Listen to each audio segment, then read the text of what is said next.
All right, everyone. It is 5:05 p.m. August 29th, birthday. Has been pretty decent so far until I basically, I woke up, I slept in, if you call 9:30 sleeping in, but it's whatever. Money's kind of tight at the moment because, my birthday being at the end of a month is, right when bills are finally, paid up for the month. So, maybe this weekend I'll do something, or unfortunately having to wait until like this time next month to do something special. But it's all good, I'm still here.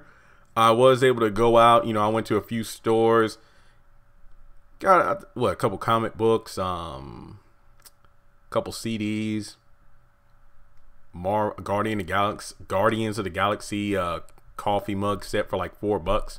But in any case, long story short, so I was in one of the stores. I went to like Ollie's, FYE, GameStop, Walmart.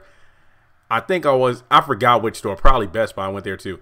I gave them my membership card. They swiped it. Oh, happy birthday, man. Here's your discount and whatever. It's like, and you got the same birthday as Michael Jackson. I'm like, yes, sir. And then he's like, man, this is a darn shame. I'm like, yeah, what's wrong? About Michael Jackson's Thriller no longer being the best-selling album of all time. And I almost lost it. I'm just like, whoa, whoa, whoa, whoa, what are you talking about? He's like, yeah, man, you didn't hear? I'm like, nah, I would have known about that. If I'm not mistaken, based off what he told me, it was August 20th, so basically last Monday, when the story dropped. And apparently Thriller is no longer the best-selling album in the United States. According to the research I did when I got home, it looks like Thriller is still the best-selling album worldwide, but in terms of specifically the United States, it's no longer number one. I mean, as a Michael Jackson fan, it is disappointing.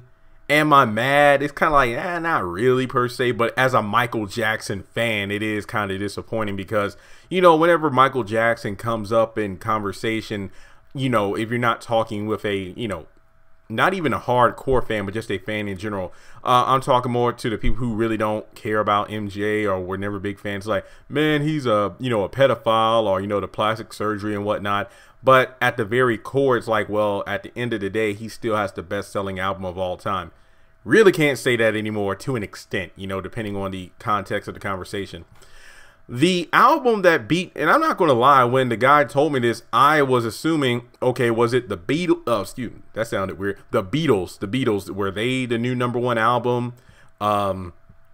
I'm just going to throw it out there. Was it Purple Rain or like a Prince album? Because, to be honest, I feel like Prince has definitely gotten even more popular ever since his death. I mean, in terms of me, like, I've always loved Prince, but I think after he passed, I gained even more respect, especially after hearing stories from former band members, people he used to collaborate with and whatnot, and just learning more about I feel like while he was living, I didn't know much about Prince because he was enveloped in like a mysterious aura.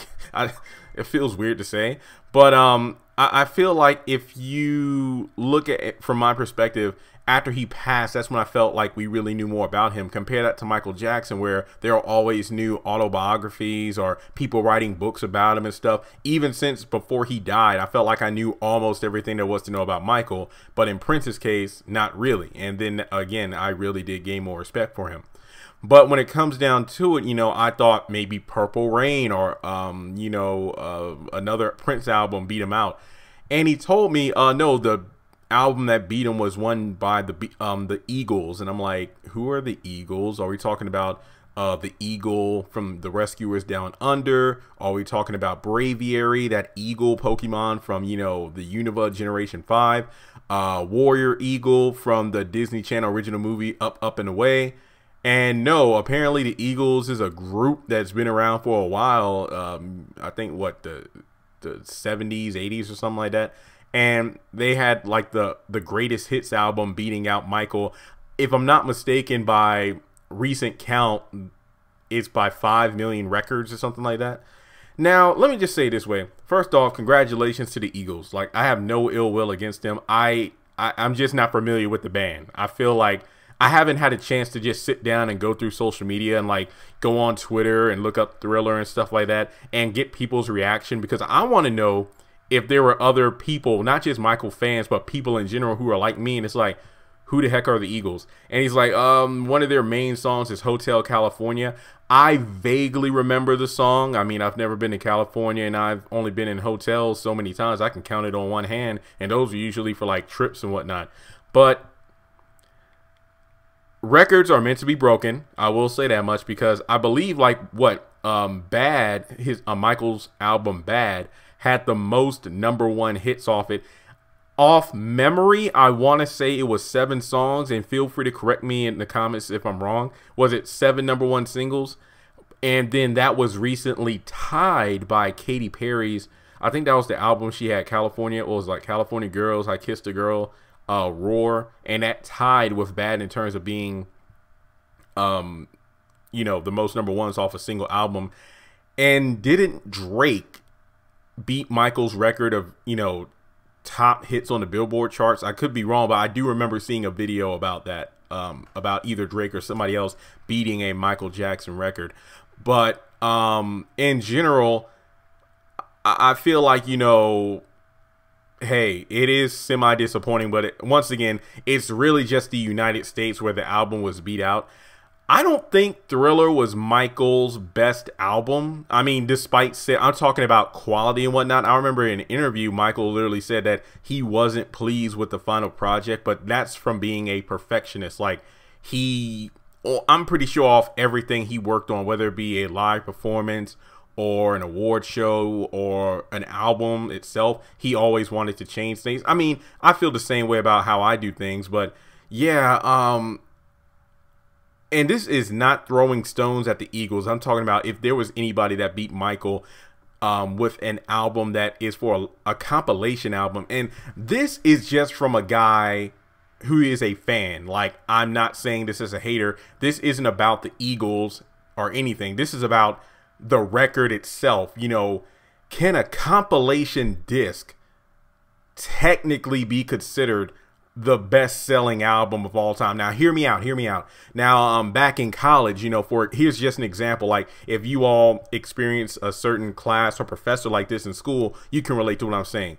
There are some professors where during your final week of class, like, you know, the classes I took were in the 8-week format, you know, well, online classes anyway. And I did on campus, but those were like 16-week. But let's just focus on the online courses I took during the 8-week period, okay? During week 8, that final week, you know, your final project is either a project, a paper, or an exam. So some professors will say, okay, during week 8, your final assignment is going to be a paper that's 3,500 to 5,000 words. And it's going to be your final project. It's going to be worth like 300 points. So we can count that essay as one essay. Like, it's one thing.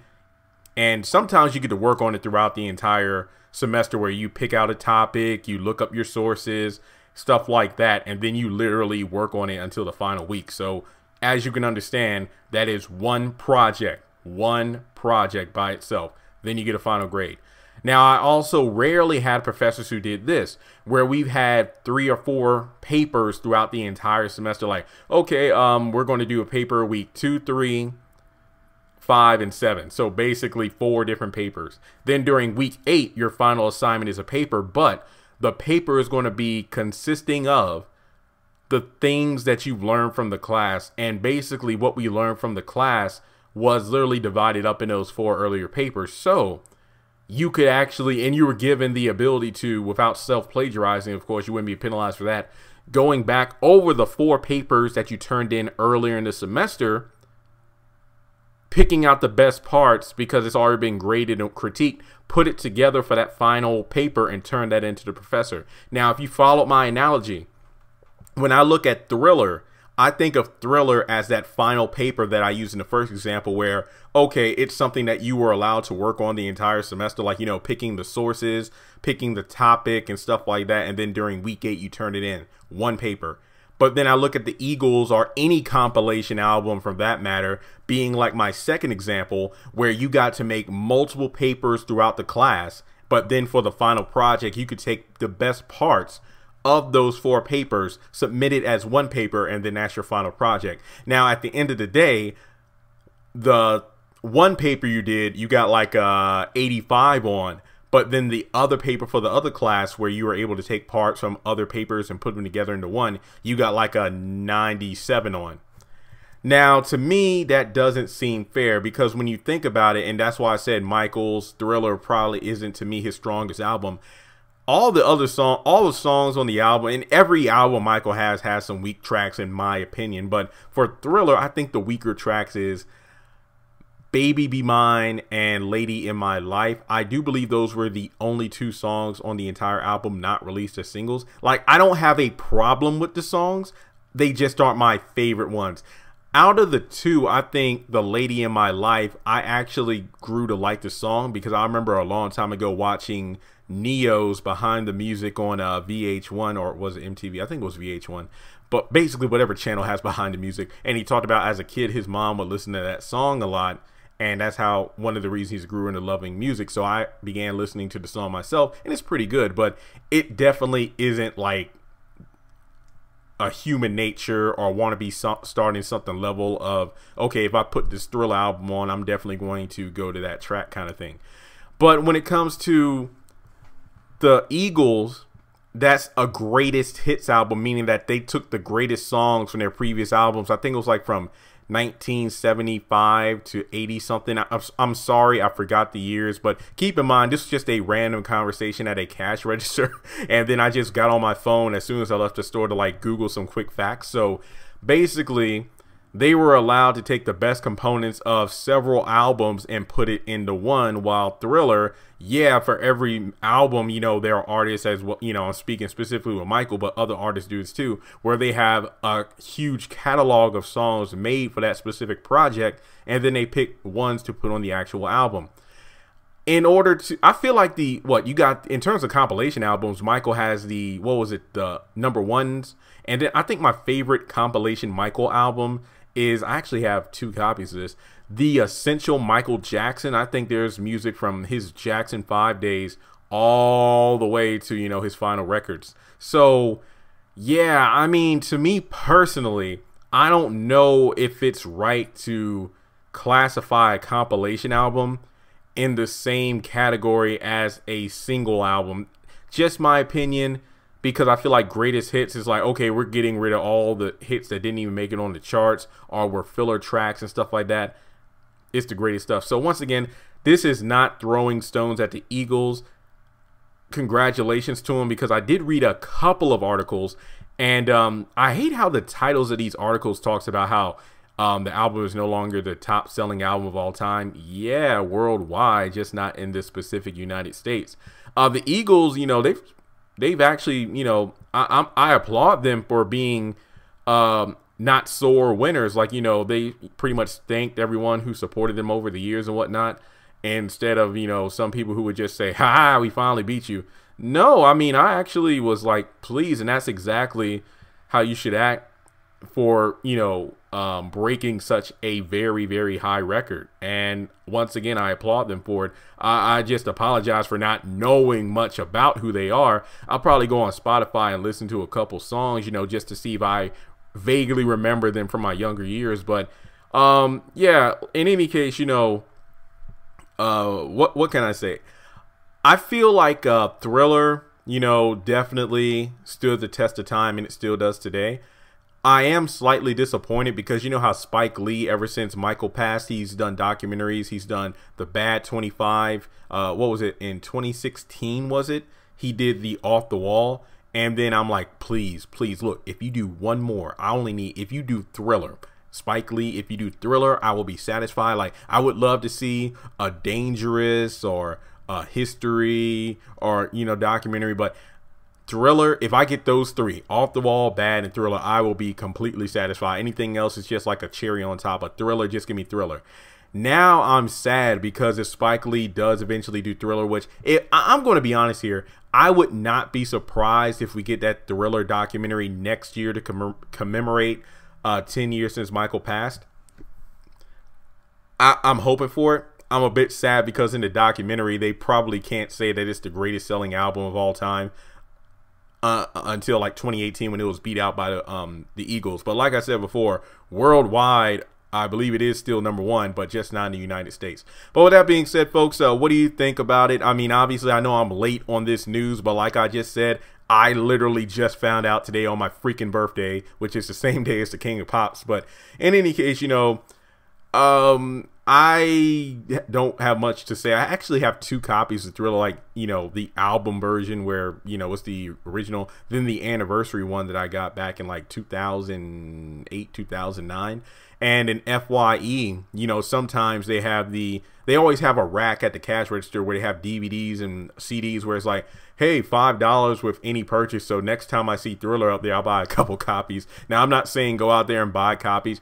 Honestly, I feel like given time, Thriller will probably take back its #1 spot in the States, especially with next year being the 10-year anniversary of him passing. I feel like more people will probably go out and buy albums. Who knows? But keep in mind, when I did read those articles, they were saying that for the Eagles, #1, it's been years since they've updated their numbers until just now. #2, the numbers included streaming and stuff, not just the record sales. So maybe I don't know if they've updated Thriller lately, but I don't know. Maybe we'll find out soon enough. But yeah, Thriller, still love it to this day. The music videos. I mean, one thing to take away, and that's why I'm not fully disappointed, is that Thriller did so many things for African-American artists in the music genre. I mean, like the making of Thriller, it was the best-selling home video of all time, like the VHS of it.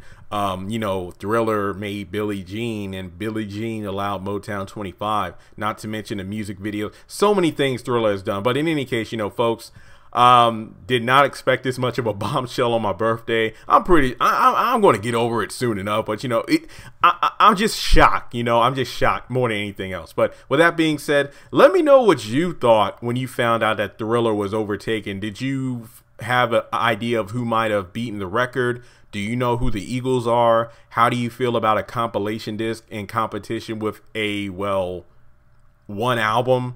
Yeah, hope the conversation gets started in the comment section below. Subscribe if you haven't done so already, and I'll talk to you all later.